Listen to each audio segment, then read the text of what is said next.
In the summer of 1903, on a dusty corner of Mack Avenue, a small crew of workers assembled 15 automobiles every single day inside a converted wagon factory that was just 50 feet wide and 250 feet long. Most people in Detroit had never seen a car before. Most never imagined they would own one.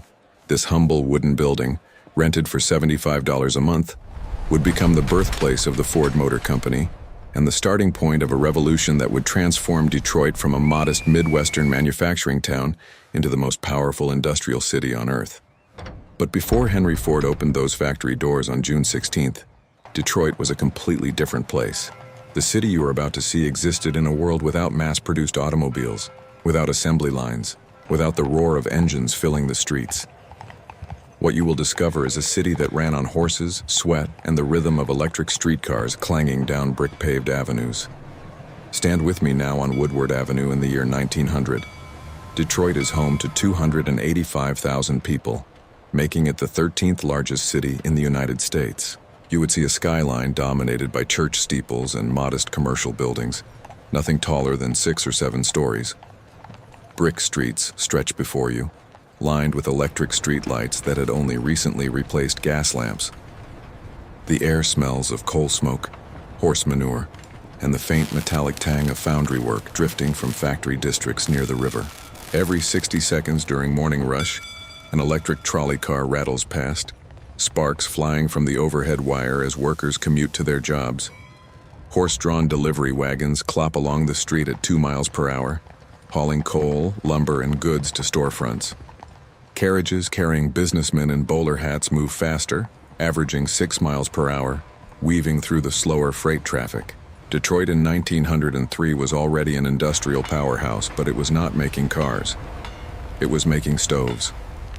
The city had earned the title of stove capital of the world, with massive foundries casting iron products that heated homes across America. Walk down Jefferson Avenue and you would see the Detroit Copper and Brass Rolling Mills, a metalworking giant that had been shaping copper since 1880. That company would soon become a major supplier to Ford. But in 1903, it was making radiators and boilers for steam heating systems. Nearby stood the Detroit Dry Dock Company, building hulls for Great Lakes ships. These industries employed thousands of skilled metalworkers, men who understood how to bend, weld, and forge iron and steel. This workforce, already trained in precision manufacturing, would become the backbone of the automobile industry. On any given morning, you would hear the city waking up in layers. First came the clopping of hooves as milk wagons made their rounds, then the grinding of steel wheels on steel tracks as the first streetcars began their routes at 5 in the morning. Factory whistles blew at 6, calling men to their shifts in stove foundries, tobacco plants, and pharmaceutical factories. By 7, the streets were alive with motion. Workers in cloth caps and heavy boots walked to factories. Women in long skirts carried baskets to the eastern market, where farmers sold vegetables brought in by horse-drawn wagons from surrounding farmland. Children ran to school buildings heated by coal-burning stoves made right here in Detroit. The city had 42 miles of electric streetcar lines by this time, replacing the old horse-drawn trolleys that had dominated the streets just a decade earlier. These electric cars could reach 20 miles per hour on straight sections of track, a speed that felt breathtaking to passengers accustomed to the plodding pace of horses. The trolley system connected downtown Detroit to growing neighborhoods spreading north along Woodward Avenue and west toward the suburbs. For a nickel, a factory worker could ride from his home on the outskirts to his job near the Detroit River. This network was the lifeblood of the city, allowing it to expand beyond the old walking distances that had defined urban life for centuries. But horses still ruled Detroit in ways that are difficult to imagine today. Thousands of them filled the city, pulling fire engines, ambulances, delivery wagons, and carriages for wealthy families. Stables dotted every neighborhood. Blacksmiths hammered iron horseshoes on anvils. Harness makers stitched leather reins and saddles. The streets were constantly being cleaned by workers called white wings, men who swept up the tons of manure deposited daily by working horses. When a horse collapsed from exhaustion or injury, it was common to see a policeman shoot it right there on the street, and a wagon would come to haul the carcass away. This was the reality of urban life before the automobile. Henry Ford was not Detroit's first automobile maker. That distinction belonged to Ransom Olds, who opened a small car factory on East Jefferson Avenue near Belle Isle in 1899. By 1903, several other companies were experimenting with automobiles in Detroit. Cadillac, Packard, and dozens of smaller ventures were scattered across the city, each trying to build cars that worked reliably enough to sell. But these were custom machines, built one at a time by skilled craftsmen. A typical automobile in 1903 cost anywhere from $650 to several $1,000s, far beyond the reach of working people whose average annual wage was less than $500. Ford had already failed twice at starting automobile companies. His Detroit Automobile Company, founded in 1899, produced only a handful of vehicles before collapsing due to quality problems and investor frustration. His second attempt, the Henry Ford Company, ended in 1902 when Ford walked away after conflicts with his financial backers. But Ford was obsessed with a single vision: building a car that ordinary people could afford. He wanted to create a vehicle that was light, simple, reliable, and cheap enough for farmers and working families. This dream set him apart from other automakers who were focused on building luxury vehicles for the wealthy. In early 1903, Ford partnered with Alexander Malcolmson, a Detroit coal dealer who believed in Ford's vision enough to invest serious money. Together they formed a new company and recruited 11 other investors, including a lawyer named John Anderson, a banker named John Gray, and two brothers named John and Horace Dodge, who ran a machine shop and agreed to manufacture the engine, transmission, and running gear for Ford's cars. On June 16, 1903, they signed the incorporation papers creating the Ford Motor Company. The total capital was $28,000, a modest sum for a manufacturing venture. The factory on Mack Avenue was nothing more than a rented wagon shop owned by a carpenter named Albert Strelo, who happened to be one of the investors. It was a simple wooden building with clapboard siding and large windows to let in natural light. Inside, the space was cramped and crude. There was no assembly line, no conveyor belts, no sophisticated machinery. Workers assembled cars by hand at fixed stations, using components delivered by the Dodge brothers and other suppliers.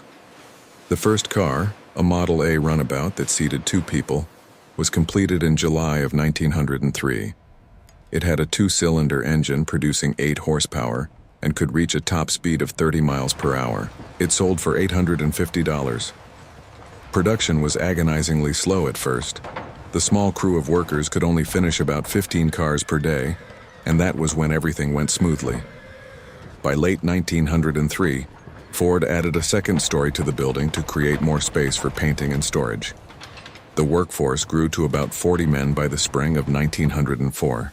Every completed car was pushed out the back door onto a railroad siding, where it was loaded onto a freight car and shipped to dealers around the country. In those early months, Ford himself worked on the factory floor, troubleshooting problems, adjusting designs, and obsessing over every detail. The impact on Detroit was not immediate.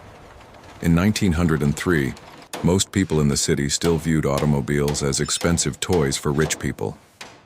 The streets remained dominated by horses and streetcars, but within the automobile industry, people were starting to notice Ford's success. His cars were selling. His company was profitable from almost the very beginning. By September of 1904, the Mack Avenue plant had produced 1,708 cars, and Ford Motor Company was running out of space. The company purchased land on Piquette Avenue, 3 miles north of downtown in an area called Milwaukee Junction, where 3 railroad lines converged. Construction of a much larger 3-story brick factory began in May of 1904. When Ford Motor Company moved to the Piquette Avenue plant in October of 1904, it marked the end of the Mack Avenue chapter, but the beginning of something far larger. At Piquette, Ford would design and build the Model T, the car that would finally realize his dream of putting America on wheels. That factory would become the proving ground for mass production techniques that would eventually lead to the moving assembly line at Highland Park in 1913. But it all started on Mack Avenue, in a rented wagon shop, with a crew of 40 workers assembling cars by hand. The transformation of Detroit accelerated with shocking speed after 1903. By 1910, the city's population had exploded to 465,000 people. Immigrants poured in from Poland, Germany, Hungary, and Italy, drawn by factory jobs.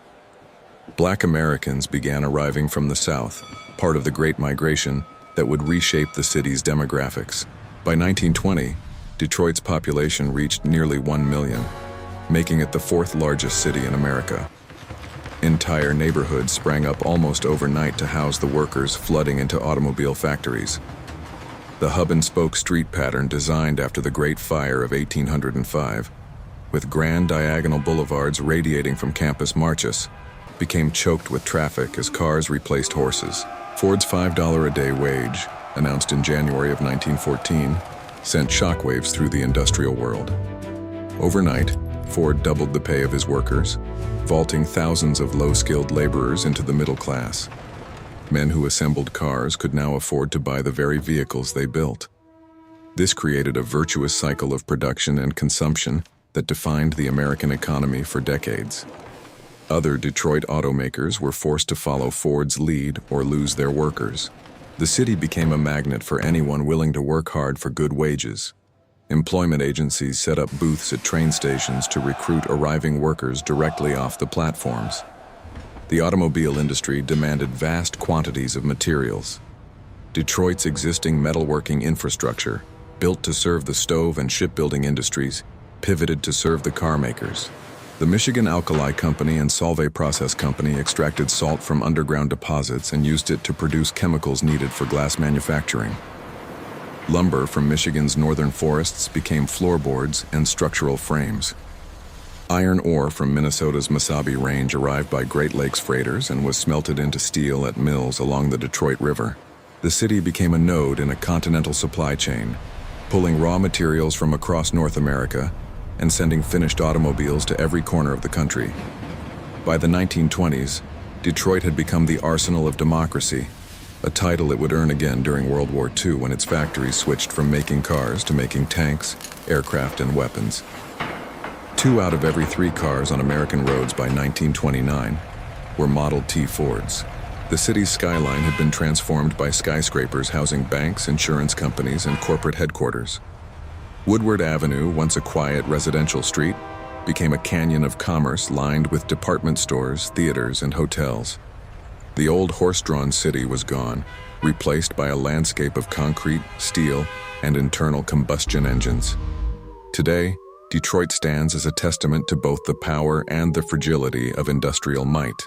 The city's population peaked at 1.85 million in 1950 and has since declined to around 633,000 as manufacturing jobs moved elsewhere and automation reduced the need for human workers. The Mack Avenue factory where Ford began burned down in August of 1941, erased from the landscape. A replica, built 1/4 the original size, stands at Greenfield Village in Dearborn, a monument to the beginning of the automotive age. The Piquette Avenue plant, where the Model T was born, has been restored and operates as a museum, preserving the birthplace of mass mobility. What should I reconstruct next?